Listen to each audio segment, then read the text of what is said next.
This month at Manor Park Classics we have a cutesy little MGF, Rover's mid-engine rear-drive sports car launched in 1995, some 29 years ago now, that I think is both a brilliant starter classic and also I think it is terminally unappreciated. Always overshadowed by the Mazda MX-5, yet in period these cars were brilliantly reviewed and they were brilliantly popular as well. But the MX-5 is the car that kind of contextualizes the launch of this car because its development goes all the way back to 1964, some 31 years before the final car was launched. That was only 2 years after the introduction of the superlative MGB, a car that remains today the most successful sports car of all time. And I'm going to have to explain that line because someone's going to criticize me for it. But the Mazda MX-5 on paper has sold more units as a nameplate. But the Mazda MX-5 is 4 different cars, 4 generations, of which none have individually outsold the single generation of MGB, built between 1962 and 1980. So that car was in production for 18 years, and so it sounds a little bit strange for BMC, later British Leyland, to have been looking at designing a replacement only 2 years into that car's life. However, at the time, BMC were going through a real changing of the guard. Their chief of design was a guy called Alec Izagonis, who designed the Mini and 1100, both of which were radical and enormously successful cars that changed the family car market forever. They had transverse engines, front-wheel drive, fluid-based hydroelastic suspension, double wishbones at the front, and independent all round. They were different, they were strange. It took a few years for people to accept cars like the Mini, but once they did, they took off. And as I said, they changed the family car market. Companies like Fiat, Volkswagen and Ford later improving but also copying the formula in creating their ranges of cars that still exist today in many cases. But anyway, I digress. 1964, and they thought the MGB would have a short shelf life because of this Izagonis radical new range of cars. The MGB was traditional. Yes, it was one of the first truly everyday use sports cars. It sounds amazing to say, but locks and windows were features of the MGB, things that sports cars didn't always have in 1962. But under the skin as well, it was simple. Yes, it had coil springs at the front, but it wasn't anything to write home about. And at the back, it had a live axle and leaf springs. It was based on cars from the 1950s and even from the 1940s in some cases. And so it was understandable in this kind of window of context that BMC would quickly look to replace it. What they came up with was a prototype known as EX234, where the folks at Abingdon, MG's spiritual home, took an MGB, stripped it of its B-Series 1.8 litre engine and stripped it of its subframes and suspension. What they decided to do with it was fit the engine from a Mini Cooper S, a little 1.3 litre engine with twin carburetors that produced less power than the engine in the MGB, but it was smaller, it was lighter, it was rortier, and they were just experimenting with replacing both the MGB, of course, and the smaller MG Midget, which used a detuned version of that same engine. For the suspension, they decided to fit double wishbones all round, something that's very unusual even today and is considered the purest form of sports car suspension. They also decided then to gift it hydroelastic suspension from the 1100. Now, many of you will know what hydroelastic means, but I'll give you a quick explanation for those who don't. Hydroelastic is a fluid-based suspension system where there are 4 units at each corner of the car, and within them they have a rubber cone as a spring. That springing is very progressive, and for the damping they have hydroelastic fluid which flows through the pipes linking this corner to that corner but independent side to side. So in a sense, hydroelastic anticipates the road surface. As this first corner hits a corner of the car, hits a bump, it informs the rear suspension and keeps the car nice and level. Hydroelastic suspension was fitted to all the Monte Carlo Rally winning Minis, and it's a fantastic system when it's set up properly and when it works properly. It provides a fantastic sense of handling with also fantastic ride quality as well. Some of the comfiest cars of the 1960s were sprung by hydroelastic, as well as being perfectly suitable for a sports car. So EX234 existed, and everyone who drove it thought it was magnificent. It was even driven in 1964 by that year's Formula One world champion, John Surtees, who said that it should enter production. He said it was a brilliant sports car, but BMC didn't have the money to productionize it. And as the MGB was just coming on stream and was just really becoming popular, they killed it off. Fast forward to the turn of the 1970s, and they came up with another new sports car project known as 8021. 8021 was again hydroelastic sprung, but this time it didn't have its engine in the front. It had its engine in the middle, driving the rear wheels. It used the transverse engine and gearbox from the then new Austin Maxi, the E-Series, and that meant it would have been relatively easy to productionize, what with that engine and transmission package sat there as it would be in the front of the car, but moved round to the back. Remember that, for it's important when we get to the F.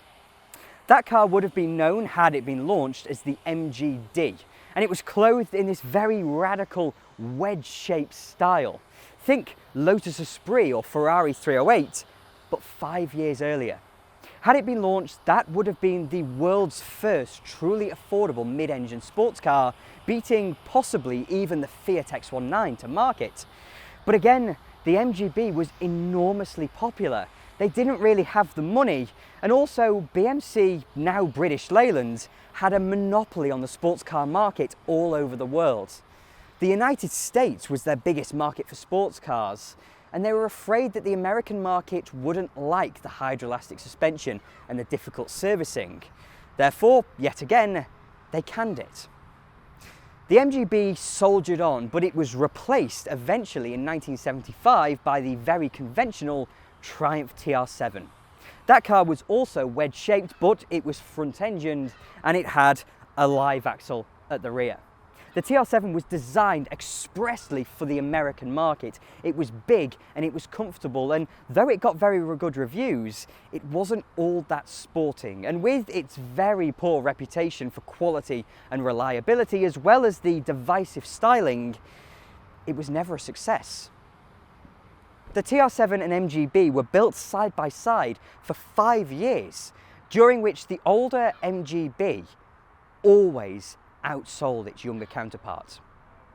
With British Leyland in serious financial difficulty, MGB production ended in 1980 and the Abingdon plant as a whole was closed, bringing an end to the traditional MG car company. The TR7 was then killed off in 1981, leaving them with no sports car. They had two of the best names in the business, MG and Triumph, and they weren't using them, the Octagon being placed on the front of hot hatches and super saloons in the 1980s. In 1985, however, they did just tease us a little bit with a new sports car, showing us the MG EXE concept car. Now that was always going to be a concept, but again, it was wedge-shaped and it had its engine in the middle. Going into the 1990s, and Austin Rover, as they were then known, had tried a few times to create a new MG midget out of either an Austin Metro or a Rover 200, but both those cars would have been front-wheel drive, and most importantly, Rover didn't think there was a market for it. That was until 1989, when Mazda shocked the world with the MX-5. The Mazda MX-5 was designed to embrace all the best qualities of the old British sports cars. It had a gearbox designed to sound like that of a Triumph Spitfire, and it was styled to look like a Lotus Elan. The MX-5 was unashamed in its love for the traditional sports car, and so everybody else realised there's a sports car market again. And MG, or Rover as their parent company was, were caught napping. They realised that their reputation, the whole brand identity of MG, was being overtaken by Mazda, who'd never really been in that market before. And so in double quick time, they came up with the MGF. Hopefully that also shows why the car was called the F. The D was the aborted early 70s wedge-shaped hydroelastic coupe. The E was the concept car in the mid-80s, so here we are at MGF. But unlike Mazda, who had the time to develop that bespoke backbone chassis for the front-engine rear-drive MX-5, Rover didn't have that luxury. Rover weren't building any front-engine rear-drive cars at the time, and so they decided to dust off the ideas they had previously and create a mid-engine sports car. In 1989-1990, Rover's newest model was the R6 generation Rover Metro. A lot of people overlook those cars, as they overlook these, because on the surface it looks like a Metro, a car that had been around for 10 years prior. But Rover went to town on making that second generation Metro absolutely immaculate to drive. It had proper beefy double wishbone front suspension. It had the fantastic all-new aluminium overhead cam K-Series engine. And if you've ever driven a Rover Metro, you'll know exactly what I'm talking about. In period, the press raved about them. Autocar even saying that the Rover Metro was the best small car in the world. They all said that it was a little bit impractical compared to some more modern cars, but even compared to a Peugeot 205, a Rover Metro was more comfortable and it handled better and it had a better engine. So what better car to base off than new small sports car? Rover decided to take two Metro front subframes. They placed one of them in the front, but with no engine, and one of them at the back with no steering rack. Therefore, this car is two Metro front subframes sandwiched together into this little two-seat sports car.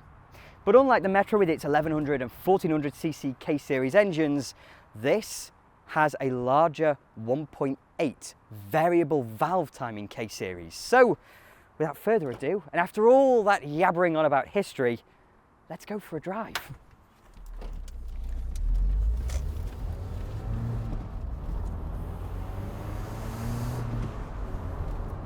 So let's address that Rover K-Series engine, and it's got a bit of a bad name for head gasket failures, of course, but that is to totally forget the brilliance of this engine. Back in period, it was considered one of the best four-cylinder engines that had ever been made, and fair enough, it's aluminium, it's got through-bolt construction, so it's incredibly rigid. This one has dual overhead camshafts, and this is an MGF VVC, the top of the range model, which means it has 143 brake horsepower. That was later up to 160 brake horsepower. And a Mazda MX-5 wasn't at that level. Even an NB second generation Mazda MX-5 wasn't at that level. What it meant was that an MGF, top spec one, could do 0 to 60 in 6.9 seconds. An MX-5 would take closer to 8. Therefore, if you were looking for straight line speed, this was always the car you go for, never an MX-5. That K-Series engine, not only is it very lightweight, but it's so smooth for a four-cylinder engine. It means it's really refined, and also it's tractable, it's easy to use.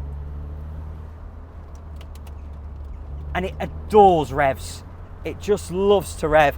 This one's got a red line of 7,200 RPM, but it's still got torque down low. Such a beautifully tractable engine.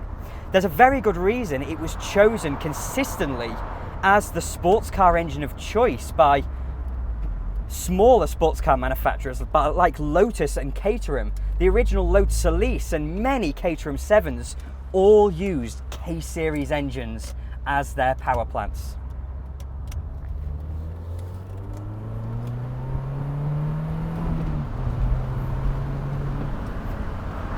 So the engine is magnificent, it is fantastic. The gear change, on the other hand, not quite so much. It uses a Honda designed gearbox, because of course Rover and Honda were in bed with each other at the time, called the PG1, which has been used to great effect in many other cars.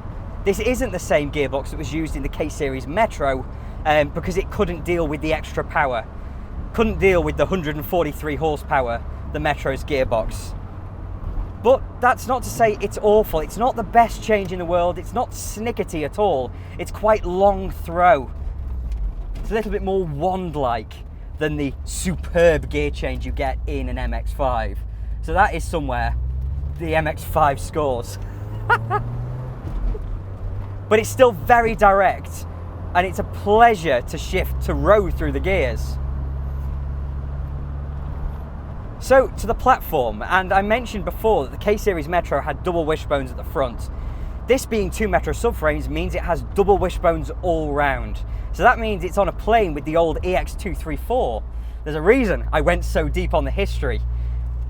It took 31 years, but they finally got their double wishbone suspension all round on an MG sports car, and best of all, this has hydrogas suspension. We mentioned and talked about what hydrolastic meant before, but in the early 70s, they upgraded hydrolastic by removing the rubber spring element and replacing it with a very highly pressurized nitrogen gas unit. Hydrogas therefore acts as 2 separate spheres with a rubber diaphragm in between them. So this car floats on fluid and is sprung by gas. Metros never had power steering. The MGF has electric power steering off the back of a Metro steering rack. And I think it is slightly over-assisted, but there's an awful lot of feel still in the steering. It weights up quite nicely when you actually get into the corners.